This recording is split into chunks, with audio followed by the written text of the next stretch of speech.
The following is a presentation of the Matt Talk Podcast Network.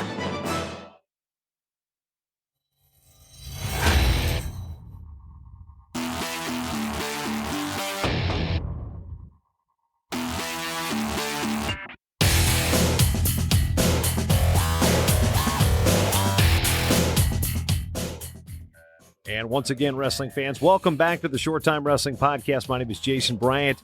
News, reviews, previews, and interviews from in and around the sport of wrestling.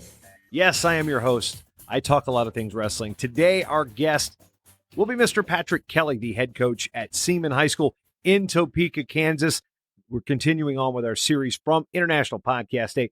And Coach Kelly has brought podcasting to the state of Kansas via the Kansas Wrestling Coaches Association and his own USA Wrestling Kansas show called Airtime. So what Coach Kelly's got going on is a little bit different than some of the previous guests throughout the course of this series coming from International Podcast Day. But Pat has done a great job at promoting wrestling, not just in Topeka, but the state of Kansas as a whole.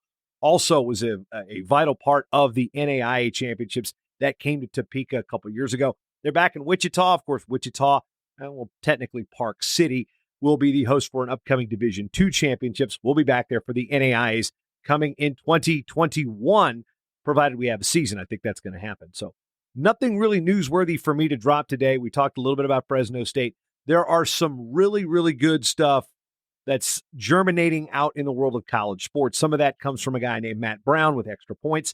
Some of that comes from Outkick. I'm not really a fan of Outkick, the coverage, and some of the personalities on there, but there is some really good stuff coming out there about, programs like William and Mary, programs like Stanford, Fresno State that are cutting sports. And then they're blaming the football. They're blaming the lack of football. They're blaming COVID when in reality, we all know this coming from wrestling. The non-revenue sports are taking the hit because these schools have mismanaged their money for decades. And now William and Mary has hired a lawyer who is basically kind of an ambulance chaser of Title IX lawyers.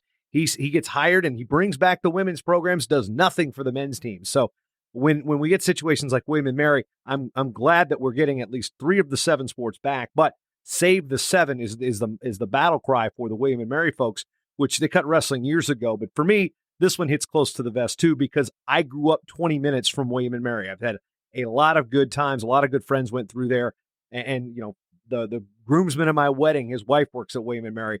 The other groomsman, his sister went to William and Mary. So there's a lot of William and Mary tribe that I'm connected to in terms of directly and, of course, growing up near there. So I'm paying attention to what's going on there. You know, a longtime rival of Old Dominion, which is, as everybody knows, where I went. But why am I focusing so much outside of wrestling? Well, this is important news. I will actually be on the Swim Swam podcast coming up by the time you listen to this, most likely on Wednesday, October 21st. You know, I've been a guest for some lectures involving some sports management classes. This thing is kind of taken on a mind of its own. So I'm doing everything I can to not only keep you educated, our wrestling community, but also know that there is actual education coming from the sport of wrestling. Yes, I am somewhat vitriolic. Yes, I can get fired up. Yes, I can be extremely petulant. But remember, the fact is I'm trying to educate the masses here. I'm trying to make sure that the right information is getting out because very few people are waving the flag uniformly for the non-revenue sports. Now, there was a coaches coalition. That is one set of group that's doing it, but we're still seeing losses from non-revenue sports, and we're still, blaming all that football revenue, which allegedly props everybody up, which we all know is a shell game when it comes to finances. But I've kind of given this same diatribe the last several episodes, so I'll keep it brief. By the time you listen to this, it'll be October 20th. Nittany Lion will have had its second card. I'm looking forward to watching that tonight as best I can. That is on the Rockfin channel. And speaking of Rockfin, if you are a subscriber to Rockfin via my channel, you're going to get that Nittany Lion feed. So if you haven't signed up for Rockfin and you are interested in watching the Nittany Lion feed and you want to support Nittany Lion, by all means, do that under their feed. They're in LWC. I don't want to make it look like I'm trying to siphon off subscribers from other members of the network. So know that if you are already supporting what I'm doing here, you're going to get that as your perk. Now, if you are not supporting if you're not a Rockfin subscriber and you're supporting me via Patreon at patreon.com/MadTalkOnline, you get the actual perks in terms of, digital preview guides. Like I just sent a couple to Tom Maloney, the head coach at Calumet College of St. Joseph. They are supporting. And you also get the draft classes. You get the shirts. It's snowing right now in Minnesota. It's snowing. I'm going to have to break out the Matt Talk stocking cap just to go check the freaking mail. So October 20th, and there's a couple inches of snow on the ground. Oh, well, anyway. That's like Batman smacking Robin. It's snowing. It's Minnesota. Now for our Rockin' Wrestling Fact Drop. Today comes from 1979, the year I was born, in the NJCAA, where we know that the junior colleges in California compete in their own league. But in 1979, Diablo Valley went to the NJCAA championships and had the school's first, quote, All-American with Tim Johnson, not that Tim Johnson, at 150 pounds. In 1982, the California community colleges would move to a fall-only league and would only sparsely see member schools compete in the NJCAA championships. Probably the most notable in recent memory was Lassen making the move from the California community colleges to the NJCAA, and they had some hammers come through. Lassen is back competing with the California community colleges in Diablo Valley. Well, they came and went for a little bit, but that is your Rockin' Wrestling Fact Drop for October 20th here on Showtime. So, that being said, I want to get right to Patrick Kelly because he's been a great guy for not just the sport of wrestling, but for me personally, he's really been helpful and informative and had me on his show a couple times, and just glad to repay the favor. So, diatribes aside, I'd like to thank you for spending your time with me because you've always got time for Showtime. Patrick Kelly out of the great state of Kansas. Multiple times I've seen this guy down in Topeka, down in Wichita, as they've hosted the NAIA championships a number of years, doing some great stuff. Pat is the host of Airtime and the Kansas Wrestling Coaches Association podcast, as well as dabbled in a third one, or you're trying to figure that out. But Coach Kelly, welcome to the show. I'm rocking your Seaman Wrestling shirt here. So you've had the anniversary. I've been trying to be on brand, but welcome to International Podcast Day. Well, thank you. Thank you for doing this. It's been really entertaining during our hybrid day. So we don't have students. They're all at home today. So I've had it on in the background and really interesting stuff.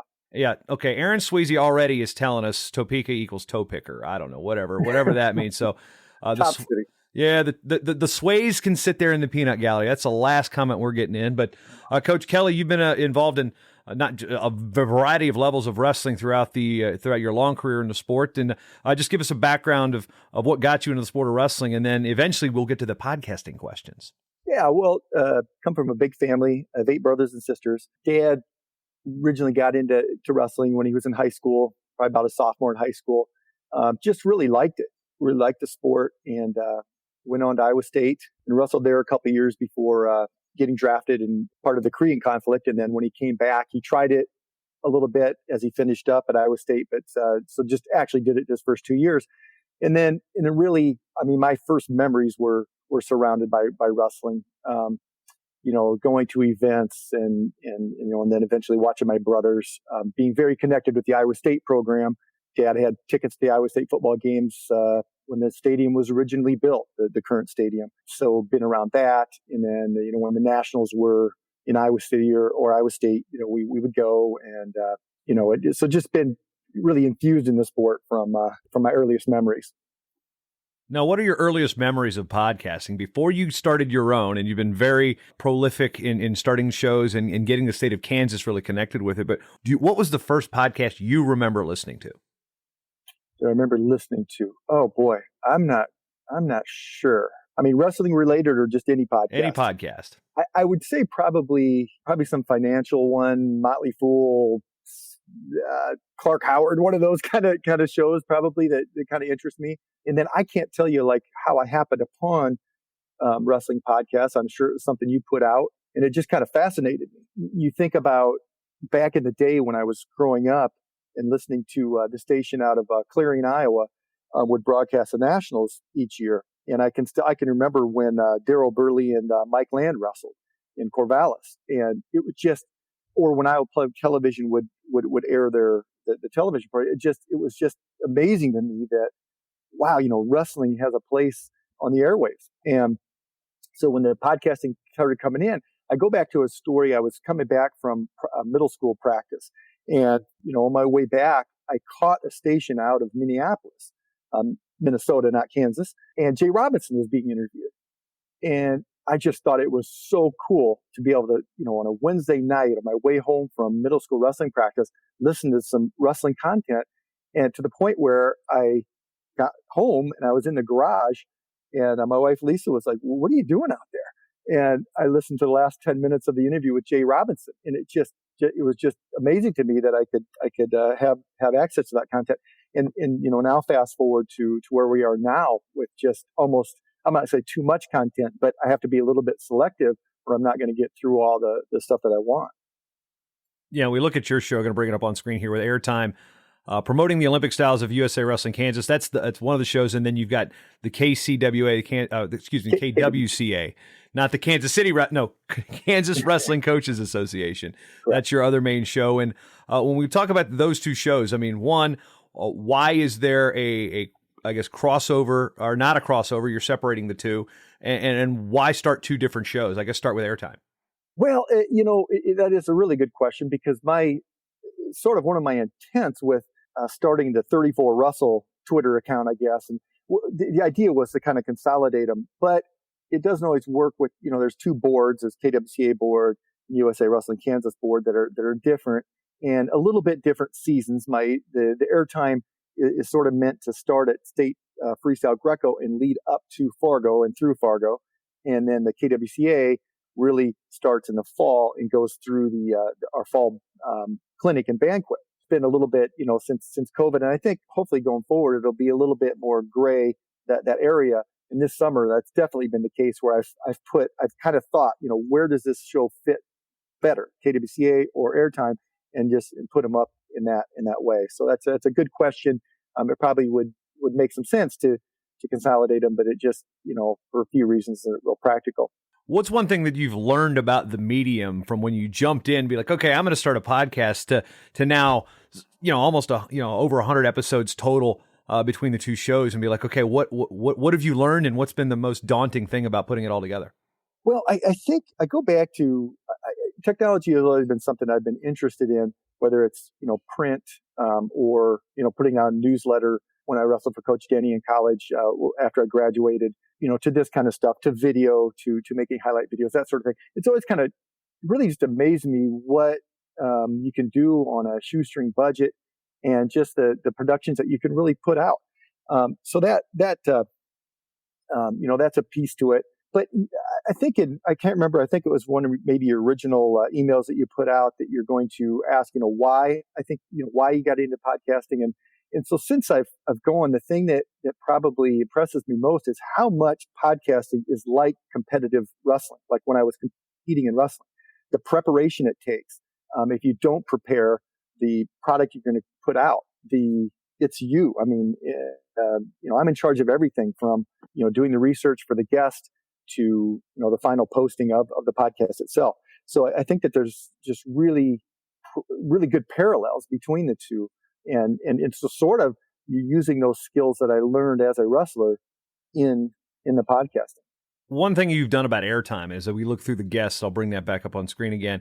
Is you've got the referee from the most recent Flow Super match with Dake and Chamizo, Tanner Gardner, Kansas native, Tyler Gonzalez, who's spent some time. A lot of people in Kansas know his dad Bob, but Tyler's been around the world. You had Jace Kelzer wrestling at Northern Colorado. Yours truly, Clay Loud at the University of North Carolina. Of course, then you get guys like Dan Gable.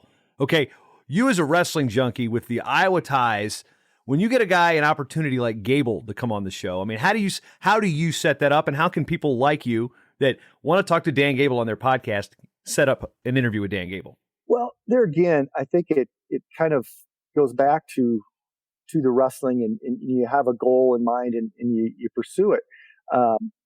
So I think that was kind of the case with that. Is I just started going through his website, and where there's the form that you can submit, which you never know where that's really gone to. And so I just kind of kept on that, and then, did a follow up, and actually to show that I was serious, I had questions laid out that I sent to him. And I can remember we were in the middle of the Sunflower State games, running that tournament, and he called. And so I really excitedly took the call and got it set up. And ironically, I told him, I said, I was just going to give up on you. And this is serious. I was getting ready to call Joe C., who is a Kansas native, right? And I was going to interview him instead of you. And ironically, that's right time when Fee passed away. I found out that he was in a care facility, and so it's kind of some irony there. But I think it's just staying after it and preparing, knowing that it's not a fan crazy thing, but it's something that I really want to ask these questions. I want the Kansas wrestling community to be, more connected with the wrestling world. And, who better than Dan Gable to kind of put that stamp on it. You mentioned Mike Denny and the legacy of as he says, that other place. University of Nebraska, Omaha, and now they're a Division I school that lacks football and wrestling, and the legacy of, you got the Dominguez brothers that came through there. Mark Manning wrestled there. You got so many great high school coaches across, through Nebraska, South Dakota, North Dakota, Kansas, and Colorado that wrestled at Omaha for a guy like Mike Denny. What type of, mindset did Mike Denny instill in you that actually may help you with podcasting, not as a wrestling coach, but maybe as a podcast host? I got to mention also my son Bailey wrestles for Coach Denny now. So that's been a real treat to get reconnected with him. And essentially the old program just moved to St. Louis, really. But I think that the thing that Coach Denny brought was more than just put the blinders on wrestling, but how does wrestling connect and how does it influence your life outside of wrestling? And so hopefully that's what I'm trying to get a little bit is more depth in when I do these interviews and maybe inspire a kid that Tanner Gardner, I think, is a great example of somebody that outstanding wrestler. But the backstory that, he started late into the sport, but he was just a great kid and a great student. And, it's taken him to high places. And, the wrestling was in the mix of that, not just the single thing that he had going. And I think that's how I describe Coach Denny. We look at the news that's coming out of Kansas. It's not just, you've got a busy summer when you bring in the Fargo coaches and things of that nature and college coaches, but now we've got new programs popping up all over the place. A lot of them, in Kansas's case, all of them sub-Division I, meaning Division II programs. We've had teams go from the NAIA into Division II, like Newman, for example, which is in Wichita. You've got the proud tradition at Fort Hays, and then the junior colleges. I mean, we've got them adding left and right, it seems. And one of the stalwarts of NAIA athletics, Baker University, which has served, kind of as one of the hosts when it comes to Topeka each year. You've had a lot. You went from having virtually no college wrestling news to having an overabundance of programs, and there's still more coming. So what's that been like as a podcast host, and what's that been like as a high school coach to now your kids have so many more options to go to school and stay at home and do it? Yeah, great question. And just for, for the numbers, we have 16 programs, 16 college programs in Kansas, 2 Division II, no Division III, no Division I, 8 JUCO, and 6 NAIA programs.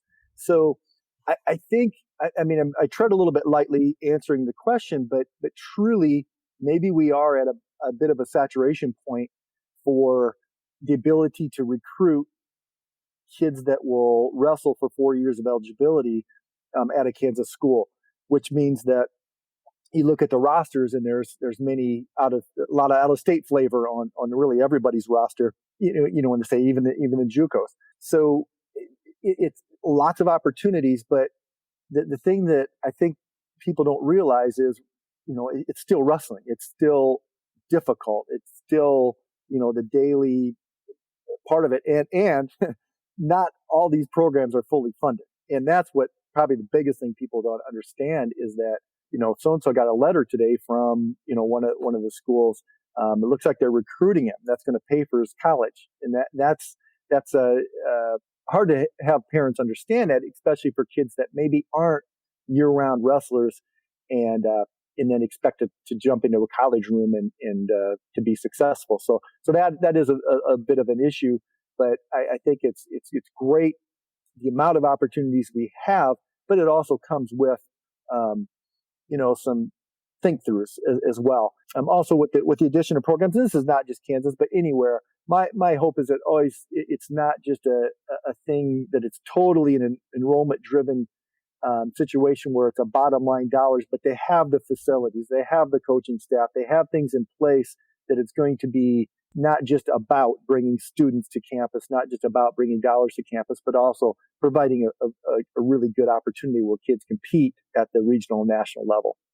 Now, with these programs that are coming through, and I'm not sure, well, I guess the question is what's the mindset of the high school athlete in Kansas when you see other sports compared to wrestling? And despite there not being a Division I opportunity yet in the state, how do you as a coach and you as a wrestling community with the Wrestling Coaches Association kind of show, hey, you can get your college paid for, you can get an education, you can get a degree that you need to move on with your life, and you don't have to go to Manhattan or to do that? So how do you convince them that places, like Maryville across the river into Missouri, or the schools that are in Kansas like Fort Hays or Newman are viable options that you really need to consider if you want to compete after high school? Yeah, that's another really good question, and because it is, even though in the internet age where we're exposed to everything you want to be exposed to, there still is a little disconnect with not having a high profile D1 program in the state. So I look at it as we sort of have a strata of kids that are in the know, in that are getting looks at D1, D2 institutions, and then kind of the rest of them that are clueless about it or are just doing it as part of their education experience in high school. So I think that exposure in that, because I think some people that don't take Baker, for example, a fairly new program like a lot of NAIA programs are, but just what they've done in their outreach and offering, off-season workouts and that kind of thing really impacts the quality of wrestling in that area and in the state itself. So I think that, some more high-profile states maybe kind of take that for granted a little bit, that they have that exposure and they have those opportunities that we're struggling a little bit to get. And what about women's wrestling? That's obviously, we saw Idaho just come on board as another state that's going to be having a girls wrestling state tournament and sanction that. What's the landscape like for girls and young women wrestling in the state of Kansas? Yeah, so I think we're up to either 28 or 29 states now nationally. And Kansas went, as a full separate sport last year. So this will be year 2. And after this year, it's more of a self-sustaining separate sport. Whereas now, for 2 years, we could be co-ed practicing and co-ed competition even. But they want to kind of make it more separate, more of a standalone, I should say, sport starting next season. So very good response. We've always had good participation with our girls wrestling here in Kansas, and it showed. We, the state tournament, for example, was designed to be a one-day event and a 12-person bracket, 2 regionals, top 6 qualified from each regional. Well, it's grown so much that there's now 4 regionals, a 2-day state tournament, 16-person bracket. So it just shows you where things are, and our numbers were already good before Keisha stamped it as a standalone sport. So it didn't surprise, I think, anybody that it would be attractive to the masses. And we're looking at the KWCA Coach Association podcast here, and one thing that podcasters tend to do is they evolve. As we see your recent episodes here, we talk about girls wrestling. You got the Girls Coach of the Year, Tricia Saunders Award winner, and things of that nature. But when it comes to podcasting evolution, wrestling has evolved. The movements, the funk, the wrestling moves that we watched in the 50s. Well, I didn't. I wasn't even close to being born yet. And to now are vastly different. So there's an evolution in technique and style. With podcasting, a lot of people start small. They might start with these earbuds that we've got because it's got the little microphone on it into your phone, or you've picked up the dreaded Blue Yeti or the ATR 2100. You sound like a guy that did your research before when you decided on it what you're using. So let's talk about the tech side for a little bit from a wrestling coach doing technology, doing podcasting, because a lot of these things, these wrestling coaching and technology, they don't always vibe. Yeah, and that's something where I really tune in for example, when you talk about equipment, gas, right? Getting the latest and the greatest. Gear acquisition syndrome. It's like, how many mixers do I need to buy? How many microphones do I need to buy? And when you've got that infectious wrestling mentality, acquiring gear, and if you're into something, you don't. My wife calls it Jason Bryanting it. You're going to Jason Bryant this. You're just going to go, I'm going to do this. I'm going to do this. I'm going to do this. Wrestling coaches do the same thing. So, what was your progression from your I guess the first episode to where you produce a show now? Well, basically, I started off with just what I had on hand, and really haven't. I have kind of a what I would want and what I really can do. Because it's not something that I'm making money off of. For example, KWCA purchased this blue snowball, which is just a little bit better quality than what I had, but really it's very, very low scale as far as what I'm doing for equipment. So how has that changed? Now you've got your eyes on stuff now, because what do you want to, I mean, right now you're in a wrestling room, but I built myself a studio. I think everybody wants to do themselves a studio. I mean, how close are you to really saying, all right, airtime.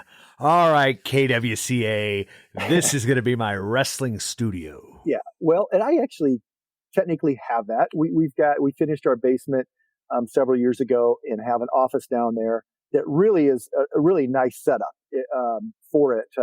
If I was at home, that's where I would be. There's some acoustic issues in there, but overall, it really is.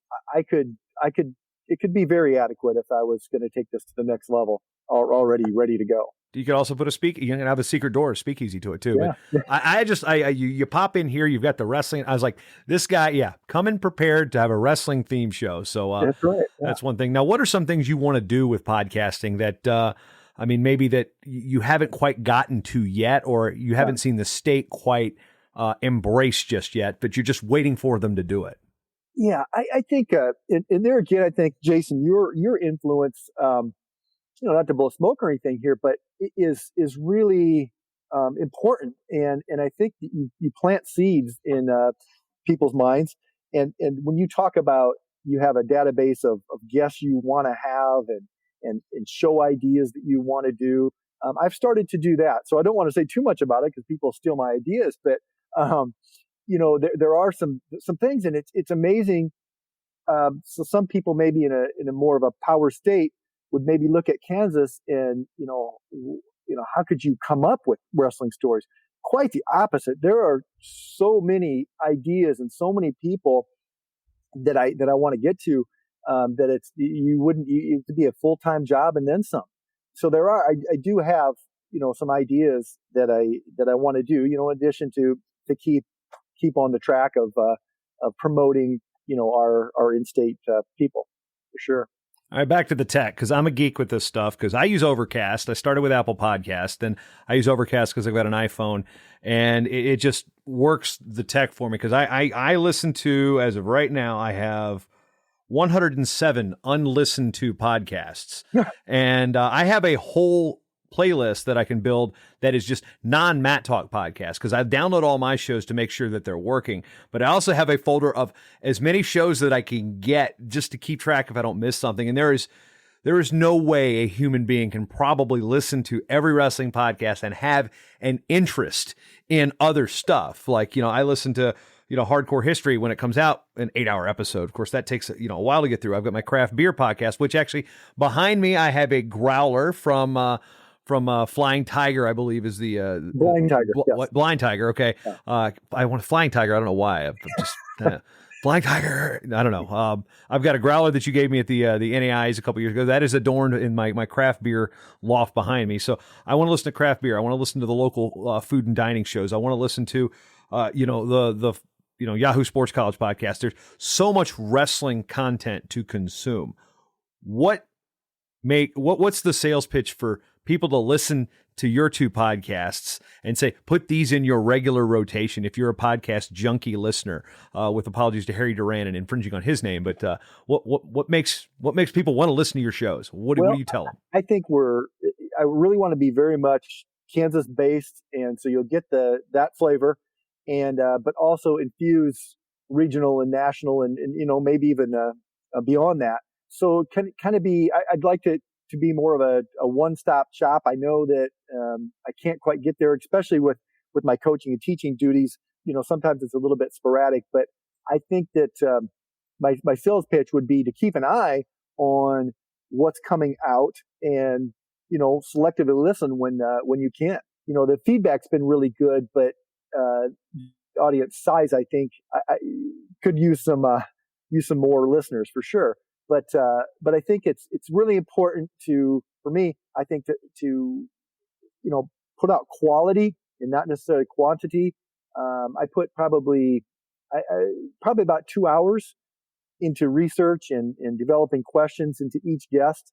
And I think that that's important because, again, I'm not making money or anything off of this. So I'm not under the gun to put out a bunch of content and a bunch of content that maybe, is not that interesting. So I really am selective about who I want to interview. And then I think I do a fairly good job of researching them before and putting questions together. All right, Pat, last pitch here. Of course, Aaron, the Sways is all over the chat, by the way. He's putting in so many comments that I can't even put up on the screen. But he says he's very proud of the work Coach Kelly's doing back home in Kansas. Of course, he's got so much to say there. You want to talk about a wrestling advocate, the Sways. That's a guy.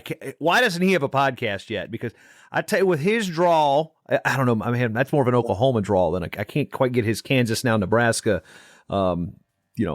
frame down, because he did the NAIs. When I moved over to PA, he had the commentary. He's been doing commentary for Concordia for a number of years. So, well, and I think he's got the standing record for the number of posts on our talk forum. So, maybe he can get in podcasting and kind of get some record there as well. So he's claiming he's blaming Central Oklahoma on it. So I am absolutely with that. So, Coach Kelly, I'll be sure to check out the shows. It's been an honor. Thank you.